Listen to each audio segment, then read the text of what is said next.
ನಾವು ಅಳಿಲು ಜೊತೆ ತುಂಬ ಕಾನ್ಸೆಪ್ಟ್ಸ್ಗಳನ್ನ ಪಿಚ್ ಮಾಡಿದ್ವಿ. ಅದರಲ್ಲಿ ಅವ್ರಿಗೆ ಇಷ್ಟ ಆಗಿದ್ದು, ನಮಗೂ ಇಷ್ಟ ಆಗಿದ್ದು ಈ ಅಳಿಲು. ಇದನ್ನು ರಾಕ್ ಕಟ್ ಸ್ಟೈಲಲ್ಲಿ ಕಲ್ಲಲ್ಲೇ ಕೆತ್ತನೆ ಮಾಡಿರೋ ಥರನೇ ಕಾಣಲಿ ಅಂತ ಮೆಟಲಲ್ಲಿ ಮಾಡಿರೋದು. ಇದು ಕಾಟನ್ ಸ್ಟೀಲ್ ಅಂತ ರಸ್ಟ್ ಫಿನಿಷಲ್ಲೇ ಇರೋದು. ಅದಕ್ಕೆ ಆದಷ್ಟು ನ್ಯಾಚುರಲ್ ಆಗಿ ಕಾಣಲಿ ಅಂತ ಮಾಡಿದ್ದು. ಆ ಕಾನ್ಸೆಪ್ಟ್ ಅವ್ರಿಗೂ ಇಷ್ಟ ಆಯಿತು. ರಾಮ ಮಂದಿರದಲ್ಲೂ ಎಲ್ಲ ಕಲ್ಲಲ್ಲಿ ಕೆತ್ತನೆ ಮಾಡಿನೇ ಮಾಡಿರೋದು. ಅದಕ್ಕೆ ಇದು ಅದೇ ಸ್ಟೈಲಲ್ಲಿ ಅಂತ ಮಾಡಿದ್ದಕ್ಕೆ ಅವ್ರಿಗೆ ತುಂಬ ಇಷ್ಟಪಟ್ಟು ಒಪ್ಕೊಂಡಿದ್ದು. ಮಾಡ್ತೀವಿ ಅಂತ ಹೇಳಿ ಅಲ್ಲಿಗೆ ಕಳಿಸಿದ್ರಾ? ಹೌದು ಹೌದು ಹೌದು.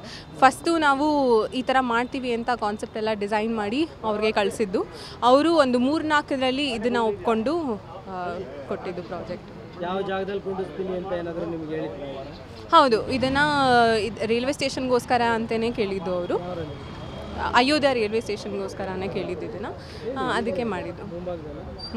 ಹೌದು, ಅಯೋಧ್ಯ ಸ್ಟೇಷನ್ ಇದು 100 ವರ್ಷ ಕೂಡ ಬಾಳಿಕೆ ಬರುತ್ತೆ. ಈ ರಸ್ತು ಇಲ್ಲಿಗೆ ಸ್ಟಾಪ್ ಆಗುತ್ತೆ. ರಸ್ತಾಗಿ ಇದು ಬ್ರೇಕ್ ಏನಾಗಲ್ಲ, ಹೋಲ್ಗಳು ಬರಲ್ಲ. ಇನ್ನೂ 100 ವರ್ಷ ಇದೇ ಥರನೇ ಇರುತ್ತೆ. ಸರ್ ಹೇಳಿ ಸರ್, ಇಂಥ ಒಂದು ಚಿಂತನೆ ಹೆಂಗೆ?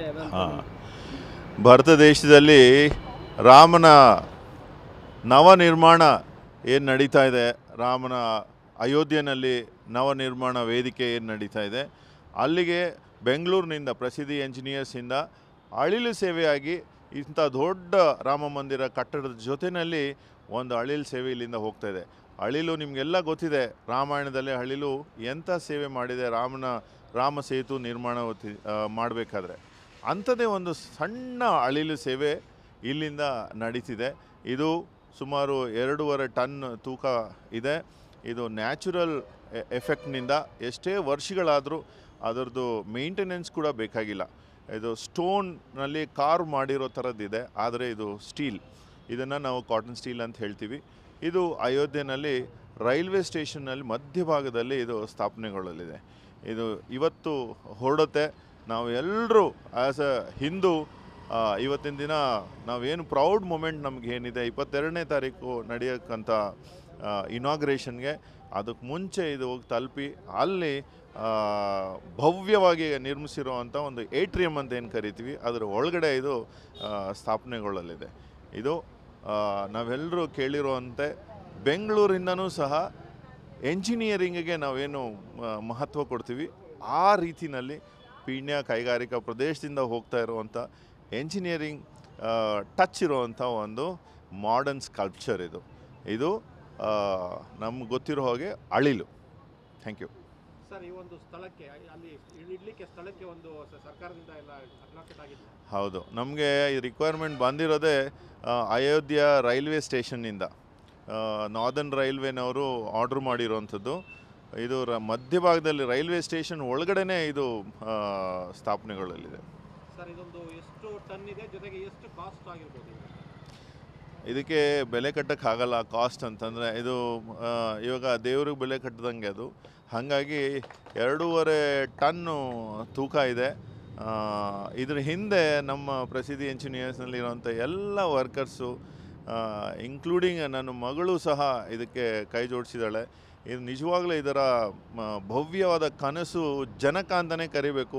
ಕಲ್ಯಾಣ್ ಎಸ್ ರಾಥೋರ್ ಅಂತ ನನ್ನ ಆತ್ಮೀಯರು ಇದಕ್ಕೆ ಬಹಳಷ್ಟು ಶ್ರಮ ವಹಿಸಿ ಹಗಲು ರಾತ್ರಿ ಇದನ್ನು ಮ್ಯಾನುಫ್ಯಾಕ್ಚರ್ ಮಾಡೋಕ್ಕೆ ಅವರ ಸಹಕಾರ ಎಲ್ಲವೂ ಇದೆ.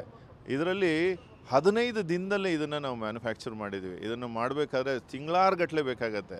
ಆ ರಾಮನ ಶಕ್ತಿ ನಮ್ಮ ಎಲ್ಲ ವರ್ಕರ್ಸ್ನಲ್ಲಿ ಸೇರಿಕೊಂಡು ಇವತ್ತು ಇದನ್ನು ತಯಾರು ಮಾಡಿದ್ದೀವಿ. ಇನ್ನೊಂದು ವಿಷಯ ಹೇಳೋಕ್ಕೆ ಇಷ್ಟಪಡ್ತೀನಿ. ನನ್ನ ಕ್ಲೋಸ್ ಸರ್ಕಲ್ನಲ್ಲಿ ಈ ರಾಮಕೋಟಿ ಅಂತ ಬರೀತಾರೆ, ಎಲ್ಲರಿಗೂ ಗೊತ್ತಿರೋಂಥ ವಿಷಯ. ಇವತ್ತು ಇದನ್ನು ನೋಡಿಬಿಟ್ಟು ಒಂದು ಸುಮಾರು 50-60 ಲಕ್ಷ ರಾಮಕೋಟಿ ಬರೆದಿರೋವಂಥ ಪುಸ್ತಕಗಳು ನಮಗೆ ಬಂದು ತಲುಪಿದೆ. ಅಂದರೆ ನಾವೆಲ್ಲ ತಿಳ್ಕೊಬೇಕು, ನಾವು ಹೇಗೆ ಸನಾತನ ಧರ್ಮದಲ್ಲಿ ನಾವೆಲ್ಲ ಕೈ ಜೋಡಿಸಿದ್ರೆ ಎಂಥ ಭವ್ಯ ನಿರ್ಮಾಣ ಆಗುತ್ತೆ, ಭವ್ಯ ಕಟ್ಟಡ ನಿರ್ಮಾಣ ಆಗುತ್ತೆ, ಭವ್ಯ ಸಾಧನೆ ಒಂದು ಕಾರ್ಯರೂಪಕ್ಕೆ ಬರುತ್ತೆ ಅನ್ನೋಕ್ಕೆ ಇದೇ ಸಾಕ್ಷಿ. ಎಷ್ಟೋ ತಿಂಗಳುಗಳು ಆಗೋದು 15 ದಿನಕ್ಕೆ ಆಗುತ್ತೆ ಅಂತಂದರೆ ಅದು ಖಂಡಿತವಾಗ್ಲೂ ಅದು ರಾಮನ ಮೇಲಿನ ಭಕ್ತಿ ಅಲ್ಲದಲ್ಲೇ ಬೇರೆ ಏನೂ ಅಲ್ಲ. ಇದು ಒಂದು ಸಣ್ಣ ಸೇವೆ. ಚಿಂತನೆ ಯಾವ ರೀತಿ ಮೂಡ್ತದೆ? ಆದರೆ ನೀವು ತಿಳ್ಕೊಂಡಿರ್ಬೋದು, ಈ ಭವ್ಯ ಕಟ್ಟಡದಲ್ಲಿ ಎಲ್ಲರೂ ಏನು ಒಂದೊಂದು ಸಣ್ಣ ಕೆಲಸ ಮಾಡಿದ್ರೆ ಅದು ಭವ್ಯ ಕಟ್ಟಡ ಅಂತ ಆಗುತ್ತೆ. 3-4 ವರ್ಷಗಳಿಂದ ನಾವು ಇಟ್ಟಿಗೆಗಳು ಕಳಿಸಿದ್ದು ಜ್ಞಾಪಕ ಇರ್ಬೋದು.